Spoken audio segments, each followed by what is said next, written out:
Mesdames et messieurs, bonsoir. Encore une fois, avec la MTV, nous sommes en direct du Biel pour le Salon du Livre francophone, bien entendu. Nous serons avec vous jusqu'au 9, donc jusqu'à dimanche. Dépêchez-vous de venir nous voir. Alors ce soir, évidemment, les prix ont été proclamés. Le Renaudot est revenu à David Fuenquinos, que vous aimez beaucoup, qu'on aime tous beaucoup, cette fois-ci pour Charlotte. Et le Goncourt à Lydie Salver pour Pas pleurer.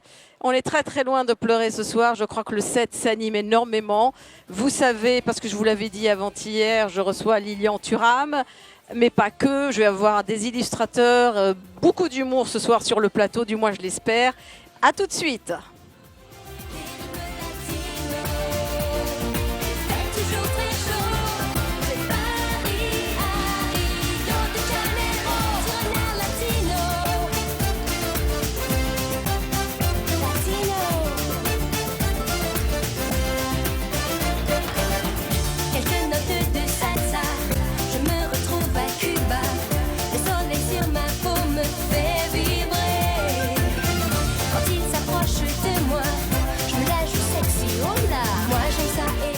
Bonsoir, mesdames et messieurs. Lilian Thuram, bonsoir. Zenamina, bonsoir. Philippe Lyotard, bonsoir. Bonsoir. Bon, je vais vous présenter chacun. J'ai pas besoin de vous présenter, j'ai besoin de vous présenter.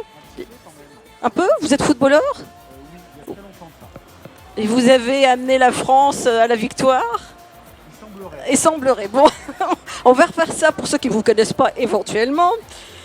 Lilian Thuram, je sais que ce soir, je fais de nombreux envieux. Beaucoup de fans de foot aimeraient être avec moi sur le plateau. On ne peut pas inviter tout le monde, déjà que toute l'équipe vous a assailli. Je rappelle tout juste au passage que vous êtes ancien défenseur au sein de l'équipe de France et qu'avec cette équipe, vous avez remporté la Coupe du Monde en 98 et le Championnat d'Europe en 2000. Vous avez été nommé chevalier de la Légion d'honneur en 98 et vous êtes engagé dans de nombreux combats, de nombreuses causes, mais essentiellement dans les questions de l'immigration et le racisme. Zenamina, vous êtes directrice de l'Institut de l'éducation physique et sportive à l'Université Antonine. Et Philippe Lyotard, vous êtes maître de conférence. Vous avez fait une table ronde aujourd'hui autour du thème sport, discrimination et vulnérabilité, les enjeux de l'éducation. Alors, Lilian Thuram, le football a été l'arène de discrimination raciale importante, en même temps qu'il est le sport par excellence fédérateur dans le monde. Votre combat aujourd'hui prend forme sur plusieurs fronts, essentiellement menés par la Fondation Éducation contre le racisme. On ne naît pas raciste, on le devient. Et c'est sur ce devenir que vous agissez. Alors, votre livre, que je voudrais montrer à la caméra, Mes étoiles noires, a été récompensé du prix Seligman contre le racisme. Mes étoiles noires, c'est une sorte d'abécédaire de figures de proue noire justement, de Lucie en passant par Billie Holiday, Malcolm X, Martin Luther King jusqu'à Barack Obama. Ce sont quelques-unes des étoiles noires les plus connues dont vous égrenez le parcours. Mes étoiles noires, c'est vraiment l'occasion de faire connaissance avec d'autres personnalités de couleur noire qui ont marqué leur époque. Et puis, il y a bien entendu cette première BD, Notre histoire noire, précédée du manifeste pour l'égalité. La transmission, l'enseignement, pour vous, sont les armes les plus efficaces pour lutter contre le racisme ? Ben oui, effectivement, je dirais que le racisme, avant tout, c'est une façon de penser le monde, comme le sexisme est une façon de penser le monde et l'homophobie aussi. Je dirais que malheureusement, tout au long de l'histoire, il a été fait une hiérarchie selon la couleur de la peau des gens où on mettait tout en haut de l'échelle les personnes de couleur blanche, tout en bas de l'échelle les personnes de couleur noire. Et le racisme lié à la couleur de notre peau est lié à cette histoire, comme le sexisme est lié à la plus vieille hiérarchie qui existe dans nos sociétés, la hiérarchie entre les hommes et les femmes. Et donc je pense qu'il est intéressant de déconstruire ces phénomènes pour pouvoir les dépasser. Alors, il y a eu aussi dans votre parcours exhibition, l'invention du sauvage au musée du Quai Branly, qui a enregistré une moyenne de 1755 visiteurs par jour et qui mettait en relief la construction du regard qu'on peut porter à l'autre. Et puis, évidemment, un tas d'activités annexes qui enrichissent votre combat. Aujourd'hui, vous vous situez où exactement ? Où est-ce que vous travaillez le plus activement ? Écoutez, ce sont les rencontres avec les enfants à l'école, que ce soit à l'université ou les écoles où est-ce que les enfants sont plus jeunes. Et encore une fois, essayer de faire comprendre que chacun de nous, nous portons en nous les préjugés, les hiérarchies du passé. Et chacun de nous, nous devons faire ce travail sur nous-mêmes pour essayer de construire une société qui serait plus égalitaire. Par exemple, moi qui suis un homme, je sais très bien que la société avantage les hommes par rapport aux femmes. Et moi, quel Vous êtes travail... sûr? On n'aurait pas pensé, n'est-ce pas? Mais attendez, vous rigolez, mais vous savez Non, que mais je rigole. parfois je vais dans les écoles, Ouais. il y a des jeunes filles qui ne sont pas au courant. Parce qu'elles sont très jeunes et les professeurs sont obligés de leur dire, vous allez voir quand vous allez grandir, effectivement, les hommes ont le beau rôle dans notre société et il va falloir faire en sorte de les éduquer pour changer les choses. Ou redoubler d'efforts pour y arriver, n'est-ce pas? Alors effectivement, quand on y réfléchit, on se dit qu'il n'y a pas de grands chefs noirs, pas de scientifiques noirs. Alors, il n'y a pas eu beaucoup, mais pas de philosophes noirs. Mais à côté de ça, il y a des secteurs où la couleur noire prédomine, la musique notamment. Ben effectivement, ça dépend quel type de musique. Le jazz. Tiens. Ah oui, voilà. Parce que si vous cherchez dans le rock ou dans la musique libanaise, peut-être qu'il y a très peu de personnes noires. Ah, je vous le garantis, il n'y en a pas du tout. Alors certes, aujourd'hui, nous sommes encore très loin de l'équité. Est-ce qu'on est encore aujourd'hui, pour vous, au XXIe siècle, mieux né quand on est blanc? Ben, je pense que oui. On est mieux né lorsqu'on est homme. Aussi dans notre société, dans ce siècle-là. On est mieux né si par exemple on a une sexualité qui est du plus grand nombre. Je dirais qu'effectivement on est mieux né lorsqu'on est riche aussi. Donc je dirais que ne pas accepter de voir que le racisme existe encore aujourd'hui, ne pas accepter de voir que le sexisme existe aujourd'hui, est extrêmement dangereux pour l'amélioration de notre société. Alors ça fait quelques jours que vous êtes au Liban et je sais que vous avez fait un petit tour. Le racisme chez nous existe. Ah ben complètement, j'ai vu ça et Ouais. je suis d'ailleurs assez triste parce Peut-être que... pas vis-à-vis de vous, ça c'est sûr. Non. Une grande star du football comme vous. Non, mais j'ai vu ça et j'ai vu aussi que il y avait un racisme très prononcé dû aux religions et je trouve ça très triste parce qu'effectivement on ne peut pas enfermer quelqu'un dans sa religion et je crois qu'il faut en discuter pour pouvoir dépasser tout cela.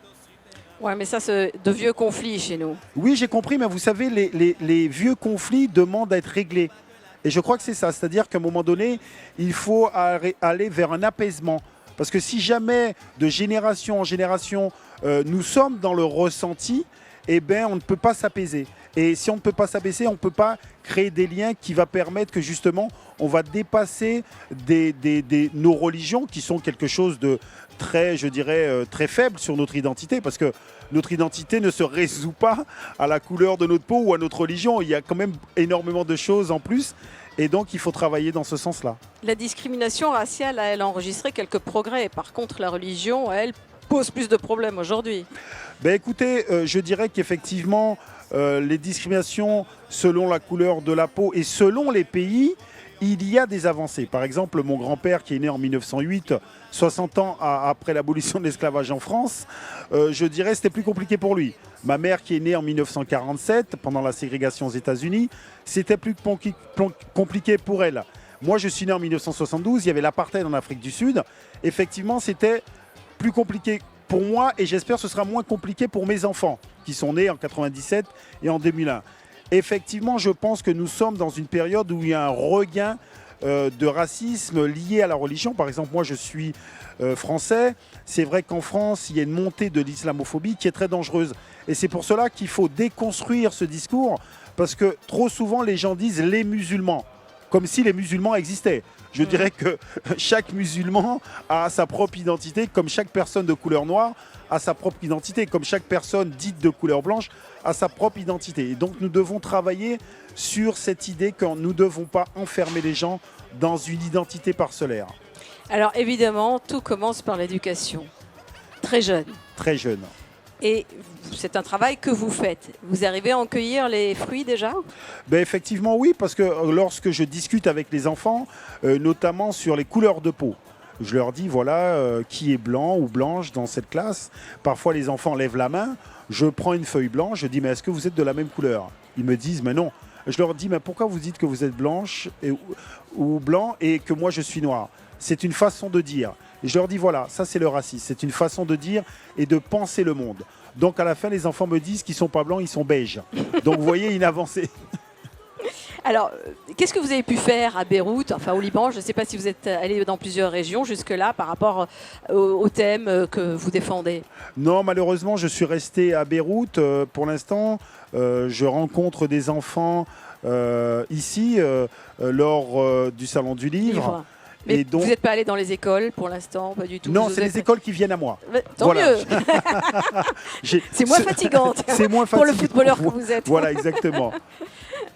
Zenamina, alors le Liban, comme je le disais à Lilian Thuram, n'est pas particulièrement connu pour sa tolérance raciale. Quelles sont les armes que vous avez, vous, en tant que directrice de département d'un cursus de sport, pour justement amener les jeunes à accepter l'autre tel qu'il est? Écoutez, dans le cursus de l'éducation physique et sportive, je pense que c'est une des formations les plus riches parce qu'elle touche pas seulement le côté pratique, mais beaucoup de côté sociologique, le côté psychologique, donc c'est une formation assez globale. On parle d'éthique, on parle de sociologie, à part toutes les matières qui sont dédiées à l'anatomie, la physiologie et tout ça.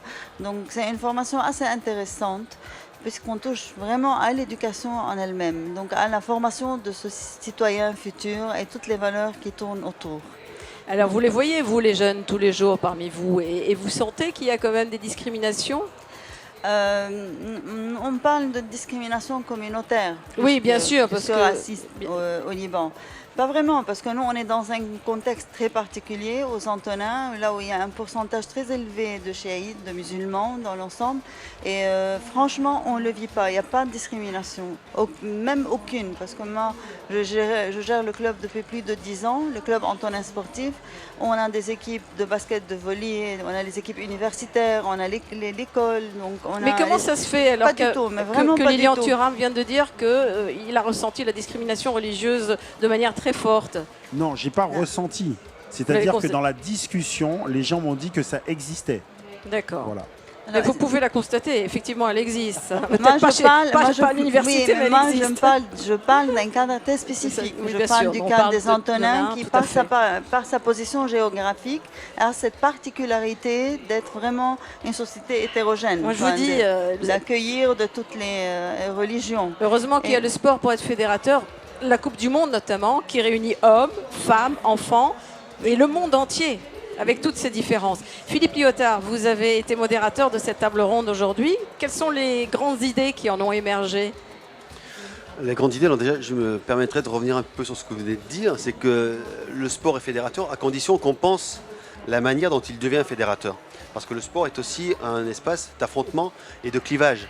Et si on n'est pas attentif à cela, on peut générer des conflits, on peut entretenir, voire renforcer. Justement, on avait commencé la discussion sur ça en disant que le sport, faut savoir, le par football exemple, amenait les pires en discriminations Argentine, raciales. dans les matchs Argentine-Brésil, les supporters argentins ont des slogans homophobes et racistes terribles vis-à-vis des joueurs noirs de l'équipe du Brésil. Donc ça, ce sont des choses qui sont entendues dans les stades et qui sont malheureusement très qui continuent d'exister. Exactement. Donc il faut le penser pour pouvoir construire des conditions qui font que le sport est fédérateur. Parmi les conclusions de la table ronde, il y a une chose, c'est l'éducation.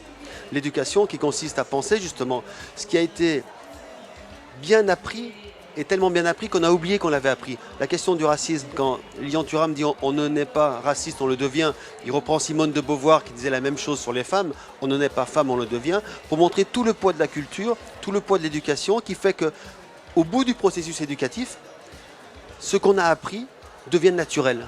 Et on a l'impression que tout ce qui se distingue de ce qu'on a appris devient problématique. D'où le racisme, d'où le sexisme, d'où l'homophobie. Alors, vous avez eu autour de cette table ronde des éducateurs aujourd'hui, d'écoles, d'universités. Et il faudrait peut-être instaurer carrément une matière qui apprend la tolérance, qui enseigne la tolérance à tous les niveaux.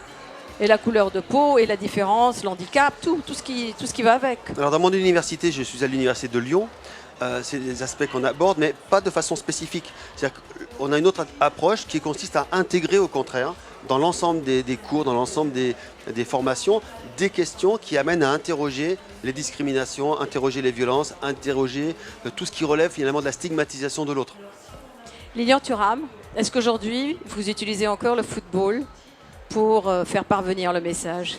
Ben écoutez, je dirais que si je suis ici et si j'ai eu votre gentille invitation, c'est parce que j'ai eu la chance... C'est moi qui suis ravie pour commencer, c'est le privilège que j'ai. C'est parce que j'ai eu la chance de jouer au foot. Donc effectivement, je me sers de cette notoriété pour justement être encore plus proche des enfants. Donc disons que j'essaie de les piéger par le foot pour essayer de parler de discrimination, d'égalité. Et qu'est-ce que vous diriez à la jeunesse libanaise qui nous regarde ce soir? Tout d'abord d'être fiers de ce qu'ils sont, mais que cette fierté ne doit pas être une fierté qui va faire en sorte qu'ils vont s'enfermer sur eux-mêmes et de prendre en considération que leur identité est complexe et mouvante et que ce qui est très important, c'est de pouvoir aller vers les autres, de pouvoir discuter, de se confronter. Et on verra à la fin que l'autre fonctionne exactement comme vous. Et l'autre, après tout, recherche le bonheur. Et je crois qu'il est important pour chaque jeune, encore une fois, de se dire qu'il faut être attentif à ne pas intégrer certains préjugés. Vous avez du pain sur la planche. Vous allez devoir revenir, Lilian Thuram, je vous assure. Nous avons tous, parce qu'encore une fois, cette problématique, c'est une problématique de tout un chacun. Chacun de nous doit prendre en charge l'amélioration de la société. Lilian Thuram, merci beaucoup. Zenamina, merci à vous aussi. Philippe Lyotard aussi, je suis ravie de vous avoir reçu. Et je compte sur vous pour revenir. Avec plaisir. Une page publicitaire.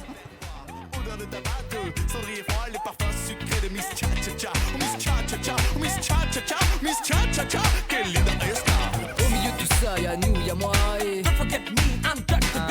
Vers sur verre de Cuba Libre. Don't forget me, I'm Dr. B.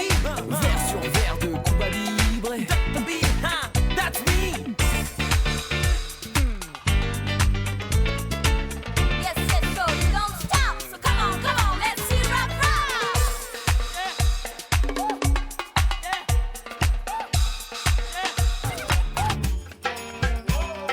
Suerte que nos hayas nacido y que burlemos las distancias. Suerte que saberte conocido y por te amar tierras extrañas. Yo puedo escalar los Andes solo por ir a contar tus lunares. Contigo celebro y sufro todo y mis alegrías y mis males. Lero, lo, le, lo, le. Lero, lo, le, lo, le. Sabes que estoy a tus pies contigo. Bon, c'était pas une page de publicité, mais juste un petit intermède. Hubert Benkemoun, bonsoir. Bonsoir. Je vous reçois avec Tommy. Vous aimez bien les chiens? Je vais me garder de répondre à cette question. Bon, la fille seule dans le vestiaire des garçons, c'est de ça que nous allons parler ce soir. Vous êtes auteur jeunesse et nous sommes ensemble pour parler de ce dernier livre, en l'occurrence, que je montre à la caméra. C'est toujours très maladroit tout ça. Bon, c'est Marion, une adolescente sensible et intello dont le père est parti en Amérique latine. En d'autres termes, une adolescente abandonnée, privée de l'image du père, une adolescente forcément fragilisée qui vit avec une mère présente parce que ses enfants sont le centre de sa vie, absente parce qu'elle cherche à combler son vide affectif. Et il y a aussi le petit frère Barnabé, particulièrement perspicace. Alors, Hubert Benkemoun, même si votre ouvrage s'adresse à la jeunesse, je dois vous dire que personnellement, j'ai pris beaucoup de plaisir à le lire. Si bien que je me suis demandé si j'avais pas 15 ans quelque part, ou si finalement il ne s'adressait pas à tout le monde, ce livre. Alors, sans être indélicat, non, probablement n'avez-vous plus 15 ans. Non, Et ça, moi non ça se plus. voit à peine. Oui. Que ce soit clair. Mais les livres en littérature jeunesse, globalement, et pas simplement celui-là, sont destinés aussi bien aux enfants qu'aux adultes. Les livres pour les adultes ne sont que pour les adultes. Les films pour les enfants sont pour vus les par enfants les et adultes les adultes. tout à fait. Et le contraire n'est pas valable, parce que mes lecteurs, à leur âge, on leur dit tu grandis. Moi, à mon âge, on me dit tu vieillis. Donc il y a une différence. Ça me touche particulièrement quand vous me dites qu'en tant que lectrice, vous aussi, vous avez réussi à rentrer dans l'univers de Marion pour vous-même et pas simplement en pensant aux enfants. Marion est une... Vous avez dit que son père était parti en Amérique du Sud. Son père a abandonné tout Oui, le monde. Ce tout n'est le pas monde. exactement la même chose. Ce n'est pas pour vous... Enfin, voilà. Marion est une excellente élève, sauf dans une matière, elle est nulle en garçon. Elle ne sait pas faire. Elle va se lancer avec celui qu'il ne fallait pas choisir et elle va avoir besoin de se C'est faire comme ça qu'elle va respecter. faire ses armes, d'ailleurs. Exactement. Et comment dire, ce livre touche en France ou au Liban des enfants à partir de 13-14 ans jusqu'effectivement à... Moi, je rencontre en France des lycéens de terminale sur ce livre-là qui lui ont d'ailleurs donné un prix il n'y a pas très longtemps. Alors Marion, elle, comme vous le disiez tout à l'heure, on le devine, va avoir un certain dégoût pour la jante masculine. Et le temps d'un égarement, elle va croire à l'amour pour mieux plonger dans la solitude, en fait. En 2 mots, pour raconter un tout petit peu l'histoire, elle se laisse embrasser par Enzo, le plus grand séducteur du lycée, qui lui n'avait fait qu'un pari avec ses copains. Alors elle perd son carnet intime noir, elle est persuadée que c'est Enzo qui le lui a dérobé. Dès lors, elle est traquée par une bande de garçons à laquelle elle va infliger une sacrée leçon quand même. Elle va faire quelque chose d'interdit par la loi. Mais ils ont touché à son humanité. Et ceci est pire de mon point de vue. Elle va, comme je viens de le dire et comme vous l'avez résumé, avoir à se faire respecter. Ce qui m'intéresse dans un livre, dans celui-là comme dans tous les miens, c'est qu'entre la première page du livre et la dernière page du livre, Marion n'est plus la même. Ça ne veut pas dire qu'elle a pris 25 kilos et qu'elle a pris 10 ans. Ce livre se déroule sur à peu près 1 mois de temps. Elle C'est va sur avoir la changé. construction de soi. Elle va avoir passé une frontière essentielle de sa vie. Elle pourra vivre à la fin et elle tombera dans des ornières avec des garçons, mais pas des précipices. Elle aura des difficultés, mais pas des catastrophes. Alors c'est un livre également sur l'éclatement de la cellule familiale, puisque le père est parti et a abandonné tout le monde, de la recomposition des blessures et des cicatrices de la vie, et de cette fragilisation qui peut en émaner, mais qui va finalement faire de Marion un être bien debout sur ses 2 pattes, comme on dit. Oui, j'en veux particulièrement au père de Marion. Oui, Je nous veux tous dire- d'ailleurs, quand Voilà. on lit le livre. Je veux dire par là que je ne sais pas quelle est la situation au Liban par rapport à cela, mais on peut Elle avoir... commence beaucoup à rejoindre la situation On française. peut avoir des parents qui divorcent. Ouais. Je pourrais me séparer de la femme que j'aime, et pour l'instant je l'aime toujours, et elle m'aimait encore il y a 2 heures au téléphone. Mais pour rien au monde je ne perdrai mes enfants. Eux s'en iront de moi. Mais moi, pour rien au monde, je ne les perdrai. J'en veux au père de Marion qui pouvait très bien aller chercher une autre monture, et je ne parle pas de ses lunettes, mais je lui en veux d'avoir abandonné ses enfants. Pour cette J'espère qu'il y a beaucoup de papas qui vous écoutent en ce moment, Je Hubert l'espère Benkemoun. aussi.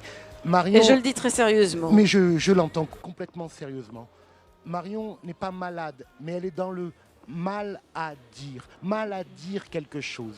Et ce livre n'est que sa possibilité enfin de dire, si je peux me permettre ce jeu de mots un peu facile. Alors, la honte, la rage, le déséquilibre, l'humour présent à travers le personnage de son frère Barnabé, qui est un petit havre d'optimisme dans ce livre. Ah bah, tout y passe, dans la fille seule, dans les vestiaires des garçons. Et on aurait bien l'impression que ce livre aurait été plus écrit par une fille qu'un garçon. Eh bien non, un auteur est capable des fois de Rentrer parler dans son à la personnage. première personne du singulier en étant une fille. J'écris beaucoup de romans policiers et ça ne veut pas dire nécessairement que je sois un assassin. Et pourtant, je sais le nombre de personnes que j'ai pu tuer dans mes livres. Ça n'était pas la même histoire si ça avait été un garçon abandonné par son père. Il y avait cette sensibilité-là.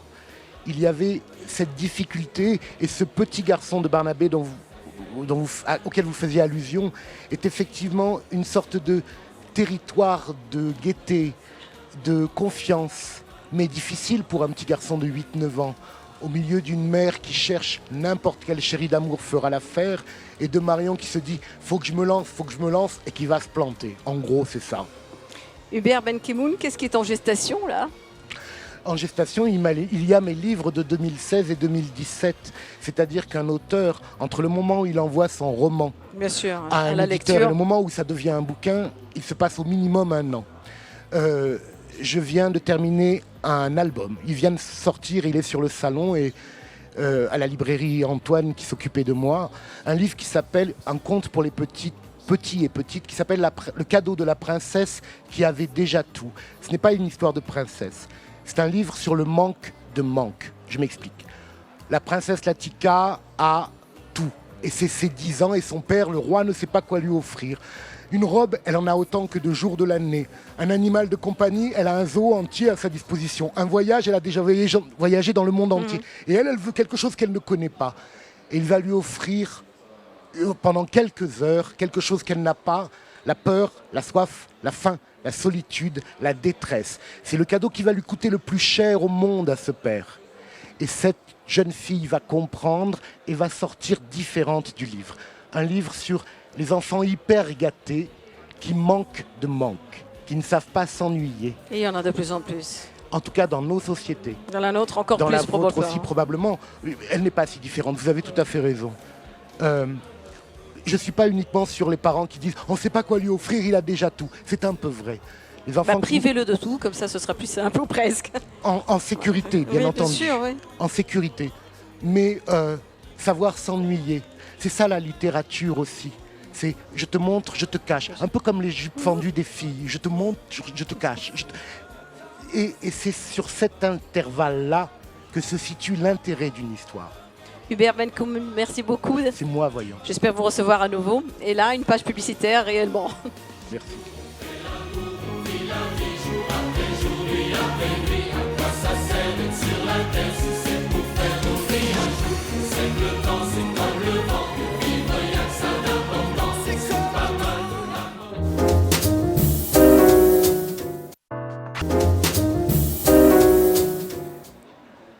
Nous sommes toujours en direct du Salon du Livre au Biel, où bien entendu il y a les libraires, les tables rondes, les conférences, les animations, puis il y a des articles divers, de la papeterie, des crayons, il y en a pour tout le monde, pour tous les goûts. Et ça se déroule jusqu'au 9 novembre, j'arrête pas de vous le rappeler, tout simplement parce que vous allez laisser la dernière minute arriver, comme dans un tas de choses.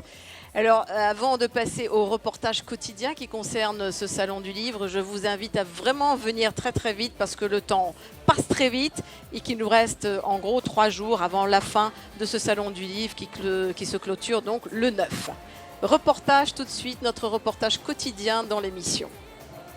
Il se passe des choses très positives et exceptionnelles au Liban. Pour mettre l'accent sur ces activités, les éditions Tamiraz ont eu l'idée de lancer la campagne Positive Lebanon avec à l'ordre du jour donc de l'édition d'aujourd'hui en particulier une initiative qui est devenue une fondation, la fondation Samir Kassir. Ayman Hanna, bonsoir. Bonsoir Elsa. Ayman, la fondation Samir Kassir, Skies en particulier, donc, est une fondation qui est devenue très connue. Beaucoup d'activités, beaucoup de dynamisme, en partie grâce à son directeur exécutif qui est également très dynamique. En fait, quel est l'objectif principal de cette fondation ? La fondation a voulu incarner un peu le message Positive Lebanon en transformant un incident tellement douloureux, l'assassinat de Samir Kassir, en un acte positif, en un acte citoyen de défense de la liberté d'expression, de défense des libertés publiques en général et d'ouvrir à tout le monde l'accès à la culture, quels que soient leurs milieux sociaux et leurs origines. Donc voilà un peu le travail de la Fondation, défendre la liberté et ouvrir la culture pour tous. Parmi les différentes activités de Skies, ce sont surtout aussi des publications qu'on voit, notamment des publications qui montrent de manière quotidienne les violations faites à l'encontre des journalistes dans le monde arabe. Bon, quand on voit des chiffres comme ça, des violations aussi importantes, quelle est la réaction des responsables par rapport à cela ? Il y a des responsables malheureusement dans la région, comme en particulier en Syrie, qui s'en foutent et qui continuent à faire ce qu'ils font. Mais ce n'est pas une raison pour nous d'arrêter le travail de veille et de dénonciation, parce qu'il est essentiel de garder des chiffres très précis, de garder des informations très précises sur ces violations, parce qu'un jour viendra, ou également d'une manière positive, tous ces chiffres, tous ces rapports iront aux tribunaux pénaux internationaux et aux cours pénales internationales compétentes afin de juger les coupables. Dans un pays comme le Liban, naturellement, étant donné la moindre il n'y a pas la même ampleur des violations qu'il y a en Syrie ou ailleurs. Les officiels préfèrent ne pas en parler, donc ils préfèrent toujours trouver des justificatifs liés à la situation politique générale, à la situation sécuritaire, pour minimiser l'ampleur de ces violations. Mais notre rôle est de continuer à dénoncer, et il ne suffit pas de dénoncer. Il faut également fournir une aide juridique aux journalistes victimes de violations, afin qu'ils aillent eux-mêmes devant les tribunaux compétents pour demander des comptes à ceux qui les agressent physiquement ou à ceux qui les détiennent illégalement pendant quelques minutes ou quelques jours, selon certains cas, oui. Ayman, quelles sont vos activités futures ? Qu'est-ce qu'il y a de particulier donc, que vous aimeriez mettre en lumière ? Skies va continuer à travailler tout d'abord à améliorer la couverture, à aider les journalistes libanais à améliorer leur couverture de certains sujets sensibles. Très bientôt, le 11 novembre, on organise un atelier sur la couverture des questions liées à l'homosexualité dans les médias libanais. En novembre, nous organisons un atelier très précis sur la couverture des institutions sécuritaires dans les médias libanais. Puis on organise une réunion de grandes ONG internationales qui s'occupent des journalistes liés à la crise syrienne, donc les journalistes enlevés en Syrie, mais également les journalistes syriens victimes du conflit. Mais ce qui est de plus important pour nous, c'est 2015. 2015, comme vous le savez, on va commémorer les 10 ans de l'assassinat de Samir Kassir, mais de manière également positive et constructive. Pendant un mois entier, entre le 3 mai 2015 et le 3 juin 2015, on va transformer Beyrouth en Samir Kassir-ville, avec des dizaines de rencontres, de débats, d'idées sur tous les thèmes sur lesquels Samir a travaillé, mais au lieu de se commémorer ou de commémorer la mémoire de Samir uniquement, on va regarder vers les 10 ans qui viennent, parce que Samir était avant-gardiste. Il est donc de notre devoir à la Fondation de regarder les 10 ans qui viennent de manière prospective et de manière analytique, afin de construire un monde arabe où la presse est plus libre, où l'expression est plus libre. Et naturellement, il y aura le Festival Printemps de Beyrouth qui marque qui est l'un de nos événements principaux à la Fondation, qui va organiser un des plus grands spectacles en plein air à Beyrouth pour commémorer de la meilleure façon qui soit la mémoire de Samir et envoyer un message d'espoir à tous les intellectuels de la région. Excellent, un vrai message d'espoir, Ayman. Et pour terminer, en un mot, quelque chose de positif au Liban, d'après toi, une seule idée, un seul adjectif, ça serait quoi? La créativité de plein d'entrepreneurs libanais qui se lancent dans le domaine des médias, qui se lancent dans le domaine de la culture, malgré toute la situation économique, politique, sécuritaire actuelle. C'est un tel message d'espoir. Elsa, tu as fait partie de l'équipe 4M qui a organisé une grande rencontre d'entrepreneurs nouveaux médias du monde arabe et on pouvait être fiers de ce qui venait du Liban en termes d'innovation et de qualité du travail. Une dynamique extraordinaire. Merci beaucoup, Ayman. Et c'est super de voir comment une expérience aussi négative que l'assassinat de Samir Kassir a pu tourner en une initiative positive, un vrai message d'espoir, donc dans Positive Lebanon. Merci. Il est pour nous un travail, ou pas lever ou amourer, on nous fait mal élever, paraît-il le matinal, un bon week-end qui est infernal. Mazen Kerbaj, bonsoir. Bonsoir. Alors, 1 an, journal d'une année comme les autres. Vous êtes, je précise encore si toutefois je dois, auteur de bande dessinée, mais aussi peintre et musicien. Vous avez publié plus d'une quinzaine de livres, des histoires courtes, des illustrations dans des journaux et magazines au Liban et à l'étranger, et avez à votre actif de nombreuses expositions en solo ou en collectif, également ici et à l'étranger. Mais aujourd'hui, je vous reçois pour 1 an, journal d'une année pas comme les autres. J'avais oublié le pas avant. Alors, 1 an... Non, vous ne l'avez pas oublié. C'est une année comme les autres, en fait. Oui, c'est une année comme les autres. C'est bien, toutes les années passent et se ressemblent, donc voilà. Mais on va y arriver. 1 an, journal d'une année comme les autres, et comme son titre l'indique, un dessin par jour sur un support super sympa. Génial comme idée, un agenda publié chez Tamiraz. Ça va rendre la conception des agendas scolaires bien plus agréable aux élèves, je crois, ça, non?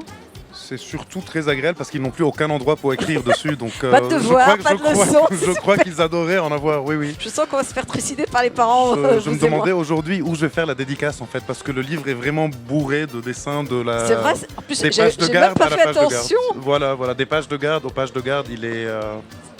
Il n'y a rien, il n'y a pas une ligne vide, c'est vrai ça. Si, écoutez, à la date en haut, voilà. Oui. Voilà.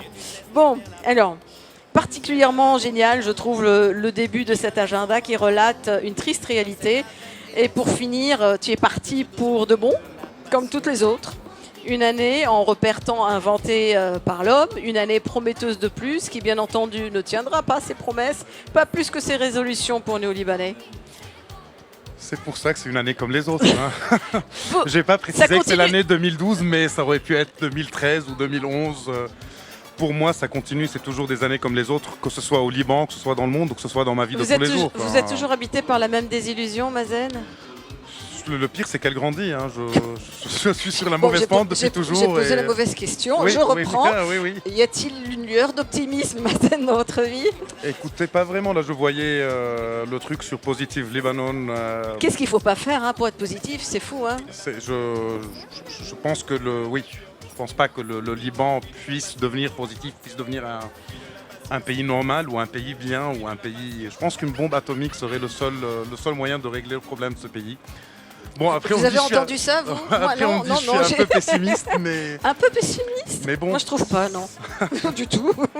Bon, Mazen Kerbaj, je vous suis depuis un moment. Vous vous êtes imposé là un dessin par jour, vous qui êtes très optimiste, c'est vraiment horrible. Hein. Et clairement, vous le dites, dans un an, journal d'une année comme les autres, il y a des moments où vous en aviez ras-le-bol. Alors, à quoi correspond cette démarche? Un nouveau parcours du combattant que vous vous êtes imposé, en plus de tout ça? Écoutez, en fait, je dessine beaucoup sur des carnets depuis toujours. Là, l'idée était de faire un carnet destiné à la publication. Donc, ce n'est plus vraiment mes carnets que je garde avec moi en voyage, etc. Enfin, si, je le prenais en voyage, bien sûr, mais... Oui, parce que sinon j'aurais pensé 1 an sans voyage pour vous, c'est Non, grave. non, oui. Ça serait une année pas comme les autres en Pas fait. du tout. Et donc, prendre un agenda, d'une part, c'est pour vraiment donner cette régularité. Et puis le dessin, un dessin par jour, j'avais déjà fait ça souvent, en me donnant, c'est comme un exercice en fait. Mais là, c'était plus l'exercice, parce que comme c'est destiné à la publication, il fallait essayer d'être génial chaque jour. Ce que je n'ai pas réussi du tout, mais au moins...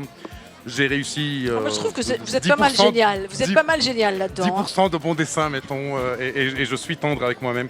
Mais le truc, c'était vraiment de faire du 1er janvier au 31 décembre, de se lancer ce défi.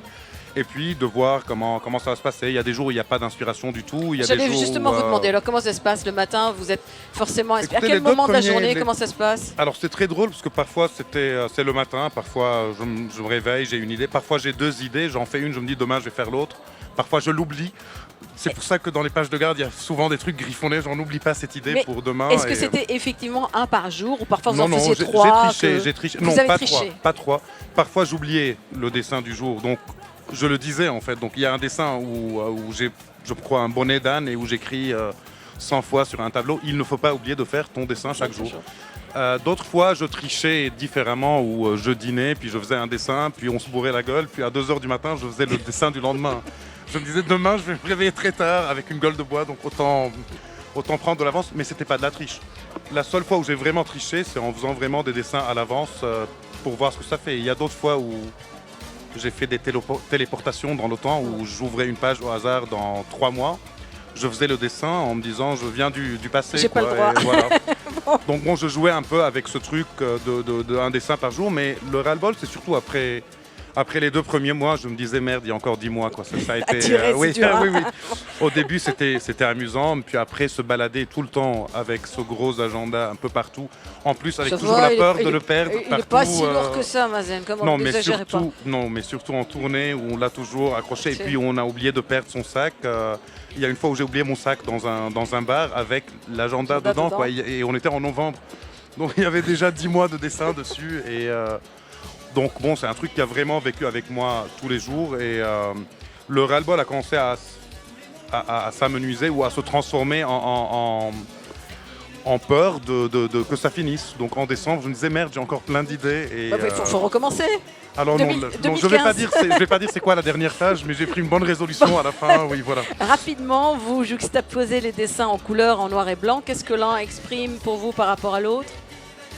Je me pose pas du tout en fait la question comme ça. Je me pose jamais la question de est-ce que je vais le faire en noir et blanc. Ça vient tout seul. Parfois je recolorie ou j'ajoute des couleurs sur un dessin. Parfois je commence directement à la couleur. Souvent c'est des dessins faits en improvisation totale, donc je sais même pas ce que je vais faire et puis je balance de l'encre sur la page et puis après je suis le mouvement. Quoi. Je tombe sur cette page, je ne sais pas laquelle jouer. Si vous deviez en choisir un, ce serait lequel? Un dessin? Oui. Ah, impossible. Impossible? Impossible. Il y en a que j'aime beaucoup qui sont très mauvais et il y en a d'autres qui sont un peu moins mauvais, mais non. En fait, le truc, c'est l'intéressant dans ce truc, c'est que c'est vraiment une sorte de gros bordel. Il y a des trucs, il y a des femmes bien, des femmes moins bien, etc. J'ai ouvert au hasard, là, j'ai Steve Jobs. Tu ne sais pas la chance que tu as d'être mort. Oui, parce que je l'aurais assassiné en fait s'il n'était pas mort. C'est surtout pour ça que voilà.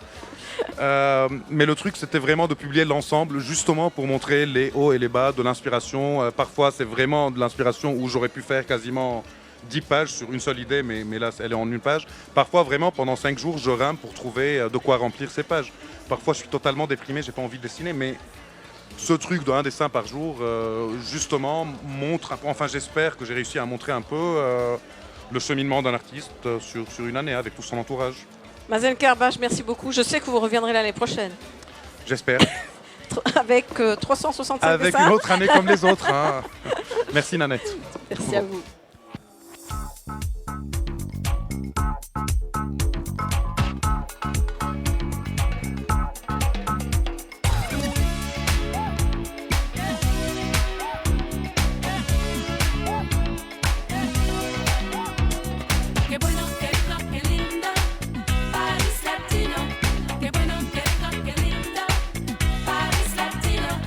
Bandolero rock, bandolero shock.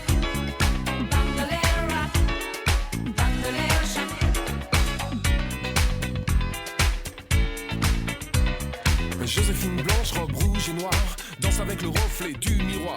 Arrivé direct from Mexico, dans des gars de la Vegas, comme Zorro. Claude Elkhal, bonsoir. Bonsoir. Alors, vous êtes auteur, réalisateur, avec un premier roman à votre actif, chroniqueur, dessinateur, décidément ce soir c'est que des dessinateurs, éditorialiste avec un blog personnel, donc Chronique de Beyrouth et d'ailleurs, est un recueil publié par les éditions Noir, Blanc, etc., qui simultanément nous offre aussi Cartoons, quelque part à Beyrouth, et Non Chéri, que je viens de recevoir, parce qu'il vient de sortir. Bon, enfin, heureusement que ce n'est pas à 600 pages. Ouais, je montre le livre, il est tout petit, on va le lire ensemble. C'est un bonbon. Bon, voilà. Et puis, bon, je montre aussi Chronique de Beyrouth et d'ailleurs. Et Cartoons à l'antenne. Je crois que tout le monde a tout vu. Alors, attaquons donc pour commencer les chroniques. Dérision permanente, plume caustique et percutante. Est-ce que pour vous, dédramatiser, c'est pour mieux supporter ou simplement dénoncer ? Non, je crois qu'il y a des choses qu'il faut dire. On vit dans un monde, dans une société qui est trop policée, la pensée unique, etc. Il faut être gentil, il faut machin. Non, ça suffit. Je crois qu'il y a des choses qu'il faut dire, il faut les dire avec les mots qu'il faut. Et voilà. Et l'humour, c'est peut-être la meilleure arme pour le dire. Bien sûr, bien sûr. Alors, livrez-moi l'histoire de chaque ouvrage. Comme ça fait pas très longtemps qu'ils sont sortis, bon, je les ai lus. Je me suis beaucoup amusée à les lire d'ailleurs. Et on va lire quelques extraits ensemble. Mais racontez-moi quand même comment vous vous êtes mis à l'œuvre pour chacun de ces ouvrages. Moi, pour les chroniques, c'est en fait le blog qui est devenu un livre. J'ai commencé à écrire quelques chroniques sur le blog et puis on m'a offert 2 pages dans un magazine qui est une publication de Lorient Le Jour qui s'appelle Santé Beauté à l'époque. Oui. Et donc j'avais ma chronique où j'avais une liberté totale. Donc quand on me donne la liberté de dire ce que je veux, je ne me prive pas. Donc voilà, de chronique en chronique, etc. Commençais à avoir de plus en plus de lecteurs. Et puis le désir est venu un jour d'en faire un livre imprimé comme ça pour l'avoir entre les mains et pas uniquement sur Internet. Alors j'ai envie de prendre Non Chéri au hasard. On va ouvrir une page. Non Chéri, la Chenouf n'est pas une région de la montagne libanaise, par exemple. Non Chéri, un hashtag ne se fume pas. C'est pour vous donner une idée. Non Chéri, Beckett ne veut pas dire elle a pleuré. Quels sont vos préférés ? Ouh, mon Dieu. Mais il doit y en avoir qui vous sont restés en mémoire quand même. Non, enfin, je les aime tous plus ou moins. Il y en a beaucoup plus, mais on a fait une petite sélection et on va avoir un second volume un peu plus tard. Non, je les aime tous pour des raisons différentes. Un second volume seulement ou c'est une série qui va continuer ? On verra. On verra, ça dépend de l'inspiration. En fait, ce qui se passe, c'est que Non Chéri est devenu une espèce de mini-phénomène comme ça sur les réseaux sociaux. Oui. Tout le monde y va de son Non Chéri. Il y a eu quelques petits changements aussi dans le titre, dans la formule. Et ça a pris une telle ampleur que j'aimerais, justement, dans le 2e volume, publier non seulement mes Non Chéri à moi, mais aussi le Non Chéri des autres. Alors, je vais peut-être dire quelque chose qui va donner envie aux téléspectateurs de vous lire, parce que c'est pas un ouvrage littéraire pur, dur et rigoureux. C'est un moyen de lire et de se faire plaisir. Je prends le chapitre 11, Silicones, des chroniques de Beyrouth et d'ailleurs, par hasard. Hein. Alors, des obus partout, dans les rues, au supermarché, au restaurant, dans les bars, partout. Et je ne parle pas de guerre. Bien que la guerre, on nous rabat les oreilles avec depuis des mois et qu'on nous promet allègrement des larmes, du sang, du feu et beaucoup de poussière. Guerre civile, guerre totale, ou les deux si on est sage. On nous promet ça pour la fin de l'été, ou l'automne ou l'hiver. Peut-être bien pour Noël. Une bombe au phosphore, ça doit faire joli sous le sapin. Bref, nous attendons que le ciel nous tombe sur la tête, sans que personne ne nous demande notre avis, et nous serons gentiment priés, au moment fatal, de nous transformer en réfugiés, en estropiés, en grands brûlés ou en macabées. Non, je ne parle pas de guerre, je parle des obus que porte à la poitrine une grande partie de nos femmes et qui explosent des décolletés forcément trop serrés. Il y en a de toutes les tailles, des obus de mortier, des obus de 60 mm, de 155 mm et même de 240 mm. Ou doit-on plutôt dire 43 DD, c'est ça ? Alors, je comprends que voir ces deux poires mutines se changer peu à peu en oreilles de teckel n'est pas une perspective réjouissante, qu'une petite retouche par-ci, par-là, pour effacer un peu les cicatrices du temps qui passe, n'est pas si grave. Qu'un nez honni soit raboté ou qu'un bidibidineux soit délipidiné, je veux bien, c'est pour donner le ton, mais c'est quand même assez caractéristique de notre société. Oui, Facho, on est en train de vivre dans une société très caricaturale, malheureusement. On voit de plus en plus de ces poitrines comme ça, absolument infernales, des vrais obus, quoi, qui nous agressent dans la rue. Et s'il n'y avait que les obus, à la limite, ça serait bien. Il y a aussi les lèvres, les yeux, les machins. Il y a le moule unique. Oui, il y a tout le truc. Et tout le monde se ressemble. On se croirait sur une autre planète dans un film de science-fiction, un mauvais film de science-fiction des années 50, vous voyez. Et je crois que bon, il faut s'amuser de ça. Il faut les dénoncer, évidemment, mais il faut surtout s'amuser de ça. Parce que surtout au Liban, si on ne rit plus, mon Dieu. Que ce serait triste. Mon Dieu. D'accord. Puisque vous portez 5 casquettes, dans laquelle vous vous sentez le mieux, Claude Elkhan? Je me sens bien dans ce que je fais au moment où je le fais. C'est-à-dire que quand je suis en train de réaliser un film, je suis très bien, comme si je ne faisais que ça. Quand je suis en train d'écrire aussi, c'est la même chose. Ou quand je dessine. C'est une nouvelle tendance là, de faire plusieurs choses chez les artistes. Dans le temps, on était réalisateur, acteur ou chanteur. Maintenant, on fait un peu de tout. Est-ce que c'est une façon d'exploiter tous ces talents ou... Non, je suis comme ça, j'ai pas le choix. C'est-à-dire que j'aime faire ces choses-là et il faut que ça sorte, faut que je le fasse. Pendant quelques années, il y a plusieurs années de ça, j'ai voulu me limiter à certaines choses, puis après j'ai trouvé que c'était complètement crétin. Pourquoi ? Quand on peut faire beaucoup de choses, il faut faire beaucoup de choses, à condition de ne pas être un touche-à-tout superficiel. Ça veut dire de faire les choses. Peut tout bien faire. Surtout quand on prend le temps de faire quelque chose, on le fait bien. Il ne faut pas faire les choses à la va-vite. Quand on décide de réaliser un film ou d'écrire un roman ou des chroniques il faut vraiment s'y mettre et ne penser qu'à ça. S'immerger, donner de soi finalement, parce que c'est ça. Et je trouve que voilà, si on arrive à donner un petit peu le sourire aux gens dans cette période je crois que c'est garanti avec ces 3 ouvrages. Hein. Oui, j'espère en tout cas. Merci beaucoup Claude Elkhan. Je vous en prie. Une page publicitaire.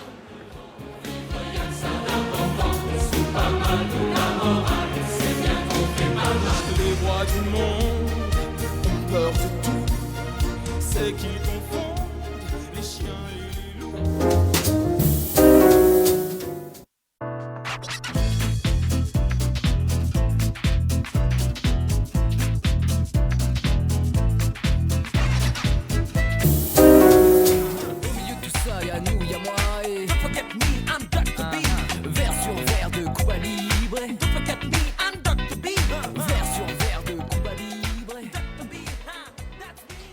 Malak Echaoui, bonsoir. Bonsoir Nanette. Comme chaque année, j'aime vous recevoir parce que vous êtes libraire, librairie Antoine, Merci. et que le meilleur moyen d'acheter un livre quand on ne sait pas ce qu'on va choisir, c'est de s'adresser à vous, parce que vous avez en général lu la plupart des ouvrages que vous proposez, et puis surtout parce que vous savez en parler avec beaucoup d'entrain. Quand ils vous ont touché. Ouais. Alors, qu'est-ce qui vous a touché? De quoi vous allez nous parler ce soir? Justement, ce soir, je suis très contente de parler de Patrick Modiano.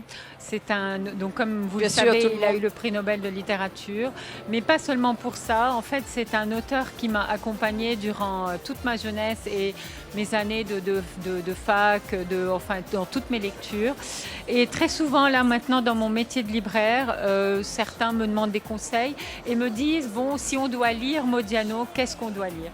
Et là, ce soir, j'ai choisi en fait deux titres de Modiano.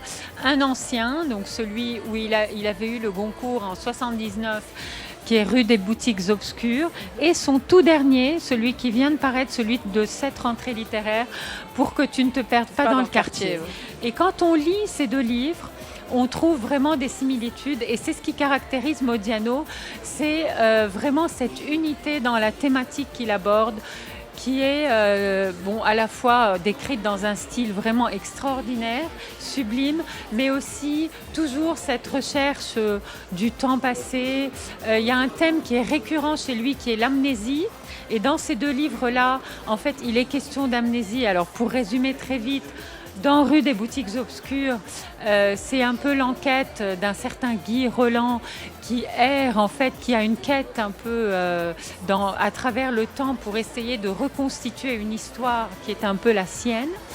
Et Pour que tu ne te perdes pas dans le quartier, c'est une histoire très émouvante, en fait, d'un enfant qui est élevé par une stripteaseuse qui fréquente un monde pas très recommandable et qui va devenir écrivain. Et en fait, Modiano parle un peu de lui, c'est pas sa biographie, mais lui-même, en fait, il a vécu avec un père absent et une mère omniprésente. Et il y a toujours cette amnésie, cette recherche du temps passé qui est évoquée, mais dans un style absolument extraordinaire. Donc voilà, oui, lisez Modiano. Et si vous devez choisir 2 titres, vraiment, je recommande ces 2-là. Rapidement, parce que c'est toujours très court, est-ce que vous êtes contente de l'attribution des prix ? Oui, là aujourd'hui on a eu le Renaudot qui a été attribué à David Fuenquinos, qui est un auteur extraordinaire, et le Goncourt à Lydie Salver, là, qui a écrit un roman aussi merveilleux sur la guerre d'Espagne. Donc voilà, je suis ravie. Merci beaucoup Malak Achaoui. Merci Nanette. Je vous remercie de nous avoir prêté attention. Je tiens à prendre Tommy pour vous dire bonsoir avec Tommy, vous dire retrouvez-moi après-demain. Peut-être qu'il viendra nous rejoindre aussi. Merci de nous avoir suivis encore une fois. Est-ce qu'il a lu quelque chose ? Je ne sais pas, mais on va lui apprendre à lire en tout cas. Et demain, vous retrouverez Elsam, ma collègue. À vendredi donc. Les places se vendent au marché noir sur la plaza. De Barcelone jusqu'à Séville, ils sont là de tous les pays, de toutes les villes. Et déjà sur les gradins, la foule joue le destin du matador. Dans la chapelle de San Ramon, Pablo Miguel allume un cierge à l'amador.